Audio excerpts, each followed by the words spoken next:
As of recent, I've been wanting to put out more content, but with the rate that I'm going, my next videos are not going to come out for a while. So, I decided to do something a little different instead. Something I call DS Shovelware Scrounging. I love the DS, and it's my favorite console of all time.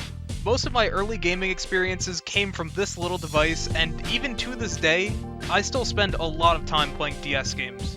But one of the DS's drawbacks is the fact that while there are many high-quality games, there are also games that just flat out suck.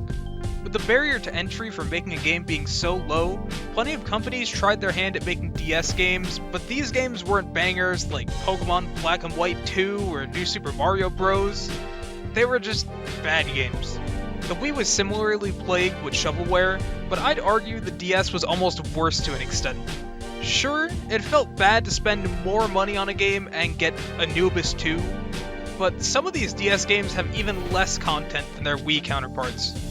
But not all these games are awful, and to get to the hidden gems, you're gonna have to inevitably dig up some trash. But I figured I'd start off with a game that I think is quite underrated. Dino Master. Dino Master was released in 2005, meaning that it came out very early in the DS's lifespan. Taking one look at the reviews can tell you that this game is not liked by most reviewers. Jesus, a 28?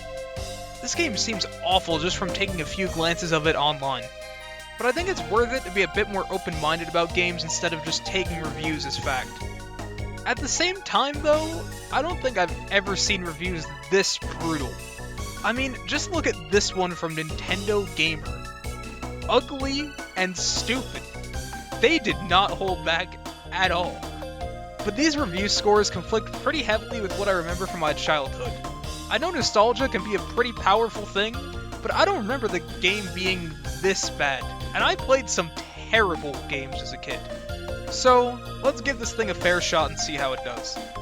The game starts off showing you these researchers, and now you're joining them to hunt dinosaur fossils. Once you've entered your name, you're dropped straight into the main menu.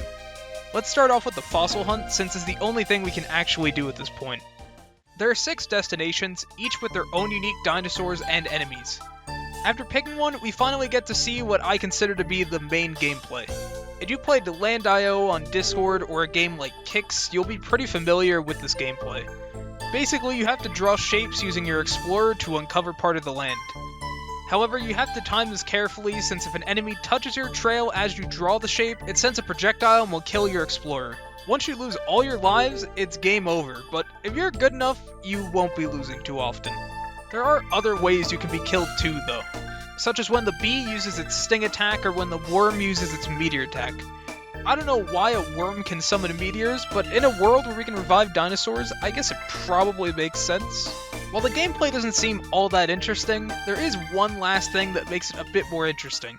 Your only objective to beat the stage is to uncover 70% or more of the stage by moving the character to draw shapes and excavate the land. But what you're really looking for are the fossils. You have to uncover these fossils from the land you excavate, but in order to get the fossil, you have to uncover the entire thing. And to help get fossils easier, there are several power-ups in each stage. You have to time it well to get them before they disappear, but some of them can be pretty useful, which is why I usually prioritize the easier to obtain ones when I start a level. My favorite one is the one that stops time, meaning that you can excavate as much as you want without being in danger. There's also a speed up, allowing you to uncover more areas faster. This can be a little hard to control since more speed means that it's harder to control, but it does add a level of mastery so long as you can control your character well. The remaining power-ups are binoculars that let you see where the dinosaur is in the level, which is pretty helpful when you search a decent portion of the stage and still can't find a fossil, a 1-up, which just gives you an extra life, and a timer, which gives you extra time. The timer is easily the least useful of these because I've rarely ever found myself struggling to complete a level before time ran out. The fossils themselves usually aren't too annoying to find, but it can actually be a challenge to uncover these fossils. If you excavate 70% or more of the level, you clear the stage and move on to the next area, meaning that you have to find the fossil before you finish the stage. Even if you were to clear most of the level, including the last part of the fossil, it doesn't count. So you have to fully uncover the fossil before you can actually complete the level. I think this makes the levels a lot more interesting and gives the player a reason to not just speedrun through the level. I've even had some close calls where I wanted to get the fossil but simultaneously trap the boss in the same area, and I had to figure out how to get that fossil without getting killed by the boss or the enemies. Now that we have some fossils, we can finally look at the rest of the game. With the fossils you obtain from the fossil hunt, you can revive them in the laboratory. I won't lie when I say this animation can be a bit annoying, since you just have to sit through it again and again, but you get used to it over time. Also, I just have to point out this text box where Zenjiro will give a tip when a dinosaur is being revived. Sometimes he'll just give you tips, or sometimes he'll just kind of say something random. And one time I glanced over and saw, "I really hope we are going to be eaten." I don't know why, but this shit made me laugh so hard, and after that experience, I just had to start checking every time I revived a dinosaur. I eventually found out that it read, "I hope we are not going to be eaten by dinosaurs," but god, it was just too funny to not include it here. So anyways, after the animation, we get our newly revived dinosaur. There are different rarities of dinosaurs, and which one you can get varies based on its size. The condition can give an extra modifier, such as extra HP or higher attack.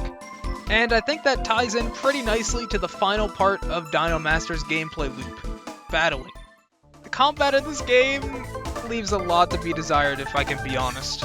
This is easily the weakest part of the game for me because it just isn't very fun. You can battle 5 dinosaurs from each of the 5 researchers, but these are the only dinosaurs you can battle. There's no option to just fight a random dinosaur, so you're always fighting these same dinosaurs. But the lack of dinosaur variety isn't the real issue here. It's the terrible combat itself.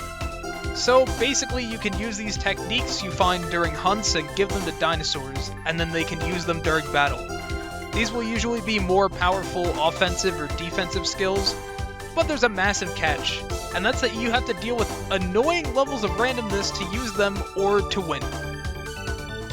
Each dinosaur has multiple places where they can be attacked, and if the dinosaur doesn't defend, then the attack goes through and the dinosaur takes damage. Some of the bigger dinosaurs will have better stats but can be hit in more areas, while the smaller dinosaurs will have worse stats but less places where they can be hit. I found that smaller dinosaurs were usually just better because while they aren't as strong, it's way easier to get lucky and win. If you defend an attack, you take no damage and can even counterattack with certain techniques. In my first battle, I just couldn't do anything because my opponent was guarding every single attack and I couldn't guard any of his. I'm not gonna say the AI is cheating, but I don't feel like it's playing very fair. I just wish the combat could have been a little more interesting than playing Russian roulette to see who wins. Like, how about they just have a turn-based battle system similar to Pokemon or Digimon? The techniques you acquire could be like TMs for the dinosaur instead of conditional moves that almost always fail. I get they probably just don't want to seem like a Pokemon clone, but I think it's probably better to be a Pokemon clone than a terrible game. But honestly, all of this pales in comparison to my biggest gripe with this game: storage. You know how Pokemon games had tons of boxes that could store 30 Pokemon each? This game lets you store 10 dinosaurs. And when I say 10 dinosaurs, I don't mean 10 dinosaurs per however many boxes. I mean literally only 10 dinosaurs. And considering all the dinosaurs you collect throughout the game, it feels so bad to have to go and delete a bunch of dinosaurs, and even the rarer ones, just to make room for new dinosaurs.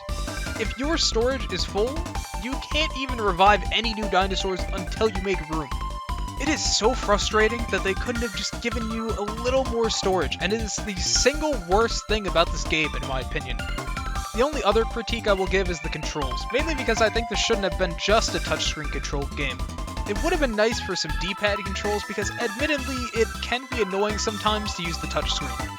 I don't think it's as big of an issue as some of the reviews made it out to be, which is probably because a lot of people weren't sold on the touchscreen gimmicks back when the DS was still new.